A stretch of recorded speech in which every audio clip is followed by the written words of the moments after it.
சமீபத்தில் ஒரு கருத்து கணிப்பு நடத்தப்பட்டிருக்கு. அந்த கருத்து கணிப்பு முடிவுகள் தமிழக அரசியலை புரட்டி போட்டிருக்கு அப்படின்னு நான் சொல்ல வேண்டும். ஸோ திமுக மீண்டும் இந்த ஆட்சிக்கு வருவதற்கான வாய்ப்புகள் இருக்குது அப்படின்னு சொல்லி அந்த கருத்து கணிப்பு முடிவுகளில் சொல்லியிருக்காங்க. டீட்டெயிலாக பேச போகிறோம். அதாவது இந்த கருத்து கணிப்பு முடிவுகள் ஆகஸ்ட் மாதத்தில் மட்டுமே எடுக்கப்பட்டது. 234 தொகுதியிலும் இந்த கருத்து கணிப்பு எடுக்கப்பட்டிருக்கு அப்படின்னு சொல்லப்படுகிறது. ஸோ ஆயிரக்கணக்கான மக்கள் கிட்ட டைரக்டாக போய் இந்த கருத்து கணிப்புகள் எடுக்கப்பட்டிருக்காம். இந்த முடிவுகளை இப்போ என்ன சொல்லியிருக்காங்க அப்படின்னு பார்த்தீங்கன்னா, ஸோ 2026 சட்டமன்ற தேர்தல் கொஞ்சம் டிஃப்ரெண்ட்டான தேர்தலாக இருக்கும். இது வரைக்கும் நம்ம எத்தனையோ தேர்தலை சந்தித்திருக்கோம்.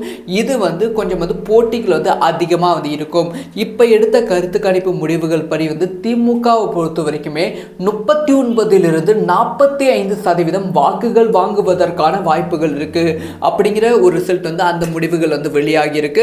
அதை தொடர்ந்து அதிமுகவை பொறுத்த வரைக்குமே 25லிருந்து 33% வாக்குகள் வாங்குவதற்கான வாய்ப்புகள் இருக்கு அப்படிங்கிற ரிப்போர்ட் கிடைச்சிருக்கு. அதை தொடர்ந்து தமிழக வெற்றி கழகத்தை பொறுத்த வரைக்குமே 8லிருந்து 12% மேல வாக்குகள் வாங்குவதற்கான வாய்ப்புகள் இருக்கு அப்படின்னு சொல்லியிருக்காங்க. நாம் தமிழர் கட்சியை பொறுத்த வரைக்குமே 3லிருந்து 4%, மற்ற கட்சிகள் 5% வாக்குகள் வாங்கும் அப்படின்னு சொல்லியிருக்காங்க. இந்த கருத்து கணிப்புகள் எல்லாமே இப்போ ஆகஸ்ட் மாதம், இந்த மாதம் தேர்தல் வைத்தால் யார் வின் பண்ணுவாங்க அப்படிங்கிற ரிசல்ட் தான். ஸோ இது அதிமுகவுக்கு பெரும் அச்சத்தை ஏற்படுத்தியிருக்கு. ஏன்னா அதிமுக போன மாதத்திலிருந்தே பிரச்சாரம் ஆரம்பித்து விட்டது. என்னதான் பிரச்சாரம் ஆரம்பித்தாலும் அதிமுகவோட வாக்குகள் இந்த மாத கருத்து கணிப்புகள் முடிவுகள் படி அதிகரிக்கல. ஸோ தமிழக வெற்றி கழகம் 3வது இடத்துல இருக்கே. தமிழக வெற்றி கழகம் இதை பற்றி ஷாக் ஆகலையான்னு கேட்டால், இன்னுமே தமிழக வெற்றி கழகம் தன்னோட முழு நேர அரசியல் ஆரம்பிக்கலாம் அப்படின்னு தான் சொல்ல வேண்டும். அதனால கருத்து கணிப்பு முடிவுகளை 3வது இடத்தில் இருப்பது பெரும் ஆச்சரியம் கிடையாது. இன்னும் மாநாடே நடத்தி முடிக்கல, 2வது மாநாடு. ஸோ இப்போ 2வது மாநாடு ஆகஸ்ட் 21ஆம் தேதி நாளை தான் நடக்க இருக்கிறது. இந்த மாநாட்டிற்கு அப்புறமா தமிழக வெற்றி கழகத்தோட வாக்கு சதவீதம் பல மடங்கு அதிகரிப்பதற்கான வாய்ப்புகள் இருக்கு. ஆனா இந்த கருத்து கணிப்பு முடிவுகள் படி அரசியல் விமர்சகர்கள் என்ன சொல்றாங்க அப்படின்னு பாத்தீங்கன்னா, இந்த கருத்து கணிப்பு படி தான் 2026 சட்டமன்ற தேர்தல் மே மாசமும் இருக்கும். ஸோ அப்போ கண்டிப்பா திமுக ஆட்சிக்கு வந்துவிடும். ஒருவேளை இதே மாதிரி இதே அரசியல் களம் இருந்தா, அரசியல் களம் என்னதான் சேஞ்ச் ஆனாலும் அதிமுக கூட்டணியில் தமிழக வெற்றி கழகம் சேராம திமுகவை வீழ்த்த முடியாது. ஸோ அதிமுக பிஜேபி கூட்டணியில் கண்டிப்பா திமுகவை வீழ்த்த முடியாது. ஸோ தமிழக வெற்றி கழகம் அதிமுக கூட்டணியில் இணைய வேண்டும் அப்படிங்கிற விஷயத்தை அரசியல் விமர்சகர்கள் சொல்லிக்கொண்டு வருகிறார்கள். ஸோ அதிமுக தமிழக வெற்றி கழகம் கூட்டணி வைப்பதற்கான வாய்ப்புகளும் இப்போ அதிகரித்து கொண்டு இருக்கு. அதுக்கான ஹிண்ட்டும் அப்பப்போ ரிவீல் பண்ணிட்டு இருக்காங்க. ஃபார் எக்ஸாம்பிள் சொல்லணும்னா ஒரு 2 நாளைக்கு முன்னாடி கேசி பழனிசாமி அதிமுகவோட முன்னாள் எம்பியும் சொல்லியிருக்காங்க, பிஜேபி கடைசி நிமிஷத்தில் அதிமுக கழித்து விடும். ஸோ தமிழக வெற்றி கழகத்தோட கூட்டணிக்கு போயிடும். ஏன்னா அதிமுகவுக்கு வேற ஆப்ஷனே கிடையாது அப்படிங்கிற விஷயத்த சொல்லியிருக்காங்க. அது மட்டும் இல்லாமல் தமிழக வெற்றி கழகத்தோட மாநாட்டின் திடலில் விஜய் அவர்கள் கூட எம்ஜிஆர் அவர்கள் இருக்கிற மாதிரி புகைப்படத்தை மாநாட்டின் திடலின் உச்சத்தில் வச்சிருக்காங்க. இது எல்லாமே ஒருவேளை தமிழக வெற்றி கழகம் அதிமுக கூட்டணி வைப்பதற்கான வாய்ப்புகள் இருக்கோ அப்படிங்கிற கேள்வியை அதிகப்படுத்துகிறது.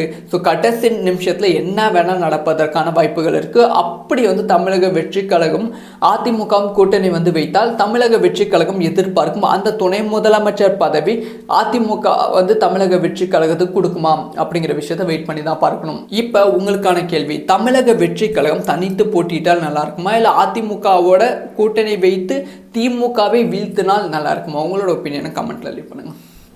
சமீபத்தில் ஒரு கருத்து கணிப்பு நடத்தப்பட்டிருக்கு. அந்த கருத்து கணிப்பு முடிவுகள் தமிழக அரசியலை புரட்டி போட்டிருக்கு அப்படின்னு நான் சொல்ல வேண்டும். ஸோ திமுக மீண்டும் இந்த ஆட்சிக்கு வருவதற்கான வாய்ப்புகள் இருக்குது அப்படின்னு சொல்லி அந்த கருத்து கணிப்பு முடிவுகளில் சொல்லியிருக்காங்க. டீட்டெயிலாக பேச போகிறோம். அதாவது இந்த கருத்து கணிப்பு முடிவுகள் ஆகஸ்ட் மாதத்தில் மட்டுமே எடுக்கப்பட்டது. 234 தொகுதியிலும் இந்த கருத்து கணிப்பு எடுக்கப்பட்டிருக்கு அப்படின்னு சொல்லப்படுகிறது. ஸோ ஆயிரக்கணக்கான மக்கள் கிட்ட டைரக்டாக போய் இந்த கருத்து கணிப்புகள் எடுக்கப்பட்டிருக்காம். இந்த முடிவுகளை இப்போ என்ன சொல்லியிருக்காங்க அப்படின்னு பார்த்தீங்கன்னா, ஸோ 2026 சட்டமன்ற தேர்தல் கொஞ்சம் டிஃப்ரெண்ட்டான தேர்தலாக இருக்கும். இது வரைக்கும் நம்ம எத்தனையோ தேர்தலை சந்தித்திருக்கோம். இது கொஞ்சம் போட்டிகள் அதிகமாக இருக்கும். இருக்கும். இப்போ எடுத்த கருத்து கணிப்பு முடிவுகள் படி வந்து திமுகவை பொறுத்த வரைக்குமே 39 - 45% வாக்குகள் வாங்குவதற்கான வாய்ப்புகள் இருக்கு அப்படிங்கிற ஒரு ரிசல்ட் வந்து அந்த முடிவுகள் வந்து வெளியாகி இருக்கு. அதை தொடர்ந்து அதிமுகவை பொறுத்த வரைக்குமே 25 - 33% வாக்குகள் வாங்குவதற்கான வாய்ப்புகள் இருக்கு அப்படிங்கிற ரிப்போர்ட் வந்து கிடைச்சிருக்கு. அதை தொடர்ந்து தமிழக வெற்றி கழகத்தை பொறுத்த வரைக்குமே 8 - 12% மேல வந்து வாக்குகள் வாங்குவதற்கான வாய்ப்புகள் இருக்கு அப்படின்னு சொல்லியிருக்காங்க. நாம் தமிழர் கட்சியை பொறுத்த வரைக்குமே 3 - 4%, மற்ற கட்சிகள் வந்து 5% வாக்குகள் வந்து வாங்கும் அப்படின்னு சொல்லியிருக்காங்க.